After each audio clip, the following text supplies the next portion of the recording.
Most vaccine exemptions in this state are philosophical, and now measles, which was once declared eradicated from this country, is back with a vengeance. In the state that houses a measles outbreak, a battle is brewing. Which means that we have taken one of the greatest public health successes of the 20th century and have essentially thrown it asunder. Public health and herd immunity versus personal choice and medical privacy. So when we begin mandating and legislating medical procedures, patient care suffers because we are no longer allowing the doctor-patient relationship to guide best and safe practice. Today's 2-hour hearing was tied to one of 2 bills floating around Washington state capitol. Both take aim at eliminating personal and philosophical exemptions. One for the measles, mumps, and rubella vaccines. This one from the state Senate for all vaccines. Objections were loud. And this bill is not a magic wand. It will not get most of these families to resume vaccinating. That's not going to happen.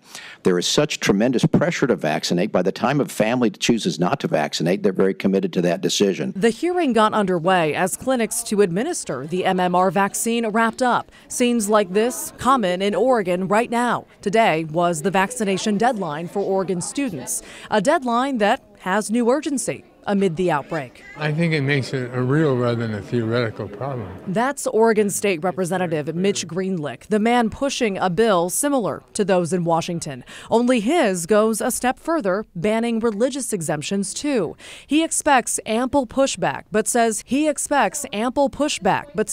fed up lending credence to false claims that vaccines are dangerous. But we still have people who don't believe in climate change. We have people who don't believe in fluoridating water. We have people that all sorts of wacky beliefs because they get this junk science from the internet.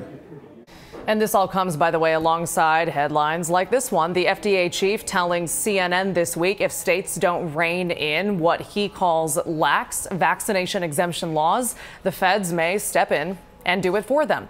And by the way, that Oregon bill is already making headlines, and it hasn't even been introduced yet. Greenlick told us to expect it tomorrow or Friday, and then both Washington bills are still working their way through committees at this point. Neither has been voted on by the full House or Senate chamber. We'll obviously keep you posted.